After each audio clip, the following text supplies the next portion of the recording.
There's a canyon just outside of Wenatchee, and it's called Number 2 Canyon. But why is it called Number 2 Canyon?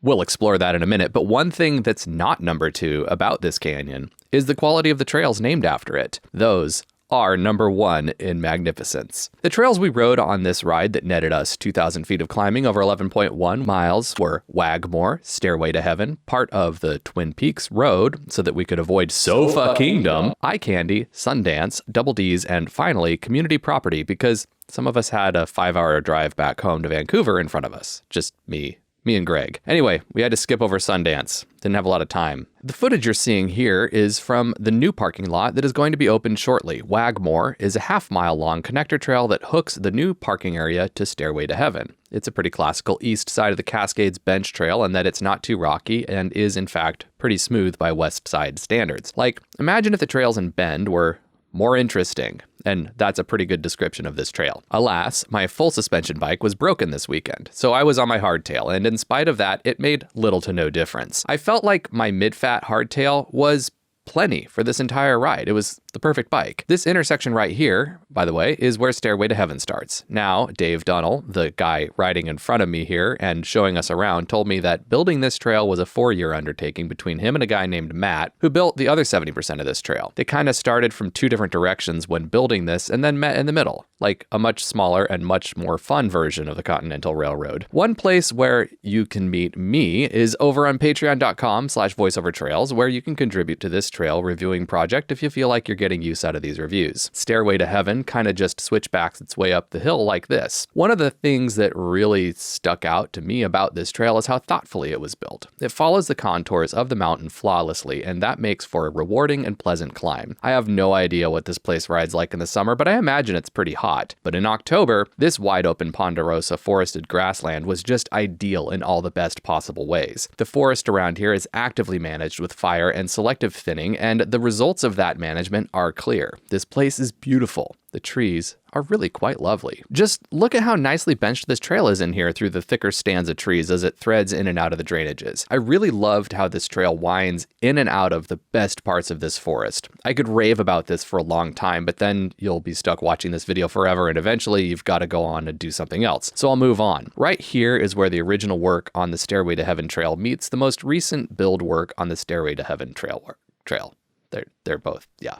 The original work, the most recent build work, meeting together. You'll want to stay over to the right up here because otherwise you'd be climbing the road and nobody wants that. The bottom half of Stairway climbed about 550 feet, give or take, and this top section climbs about another 350 feet, give or take. This basalt rock formation here is called the Dragon Tail. This is a classic case of trail builders intentionally routing a trail next to a feature because it's cool, and they want the trail to go near it because it's cool. But they didn't let themselves get overly excited. They still included the right number of switchbacks to make sure that it still functions as a good climbing trail. The flat mesa that we stopped at is called Angel's Landing. This feature almost got missed in the original alignment of the trail, so we're ever so thankful to the builders for adding in the extra trail to make sure that this important view is part of the ride. From here, we're heading up to the top of Horse Lake Mountain, which you can see behind Dave here. It's like another 1,200 feet or so of climbing to get there, maybe a little less, because as per usual, there is always additional climbing. It wouldn't be mountain biking without additional climbing. So I guess what I'm saying is that you should definitely hang out here and have a snack, but maybe not lunch quite yet if you're at all worried about getting weighed down. You've still got over half the ride ahead of you. At least in climbing terms you do. Eventually, Stairway to Heaven meets up with Twin Peaks Road. We needed to do a little bit of reconnaissance so that we could check out some of the new trails going in. The trail going down the hill from here is going to be called My Name is Inigo Montoya. There is a Princess Bride theme going on with some of the trail names here. Anyway, there's a flow trail going on, and there are 3 Princess Bride named trails going in, and they all kind of start and end at the same place, but each trail will have a different flavor. I'll review those when I have a chance to come back here. Anyway, back to the road. It's a road climb. There is a spur trail off the road that skips it called Sofa Kingdom. But with a name like Sofa Kingdom, I don't think it should be difficult to guess why we might have made the decision to skip that one over. As tempting as it is to ride something that's Sofa Kingdom, I decided to pass on that. I wonder why that trail was named so fucking dumb anyway. Huh. Must be an inside story. I guess we'll never know. Anyway, we kept climbing the road until we got to this view at the top of East Peak. The view up here is pretty darn good. You can see a lot of stuff worth seeing. There's a good view over Wenatchee all the way down to the bottom of Number 1 Canyon, and the ridge separating Number 1 Canyon from Number 2 Canyon is clearly visible. That's how the canyons got their name, by the way. The canyon north of this one is called Number 1 Canyon, and this is Number 2 Canyon. Someone was definitely getting clever with their naming schemes. Call it being creatively uncreative, I guess. The trail that descends from the top of East Peak is called Eye Candy. Hopefully the reason is obvious. We stayed on Eye Candy where it crossed the road, and then there was a little bit more climbing to do up some steep and partially exposed switchbacks to another viewpoint.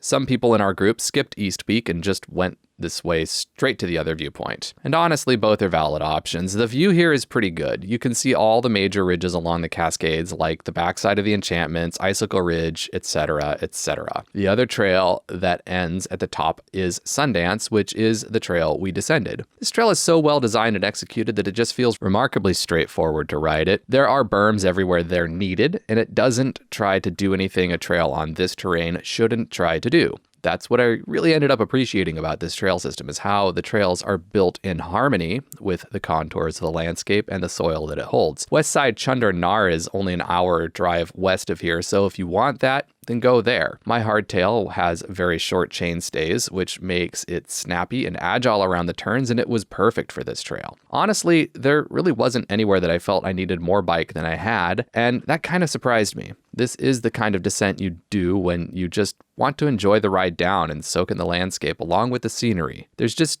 so much to look at and love on this descent. Before the intersection with Double D's, Sundance curls along this kind of cool top of a ridge line that opens up to remarkable views over the valley from time to time. This park-like forest really just has the perfect combination of open and airy with a little bit of tree shade breaking it up, and I'm totally here for it.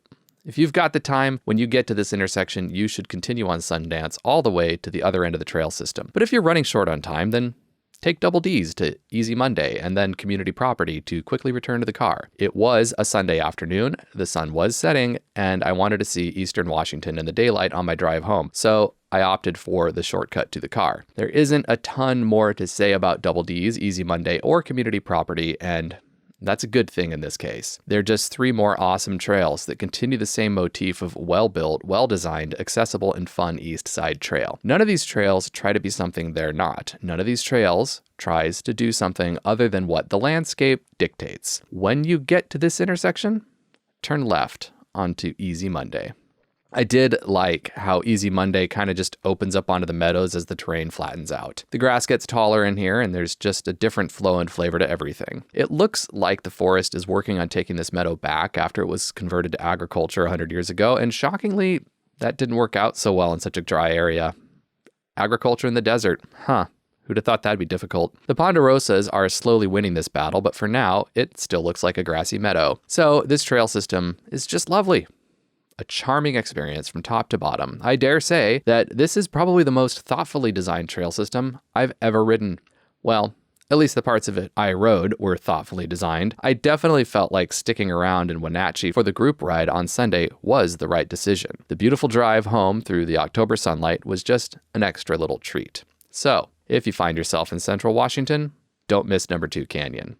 I'd like to take this moment to thank all of my Patreon supporters, especially my Loamy Goodness level sponsors Andy Suery, Brad Goodson, and Charles Kim. I'd also like to thank my Hero Dirt level sponsors earning their special mention at the end of this video: Brian Fix, Bryce Ulrich, Devin Young, Edward Lanton, Heather von Valkenburg, and Pedro Cantarini. If you'd like to join this list of patrons of this fine art of YouTube video making, navigate to patreon.com/voiceovertrails and sign up to make a contribution. It's pretty awesome. Now, get out there and go ride your bike.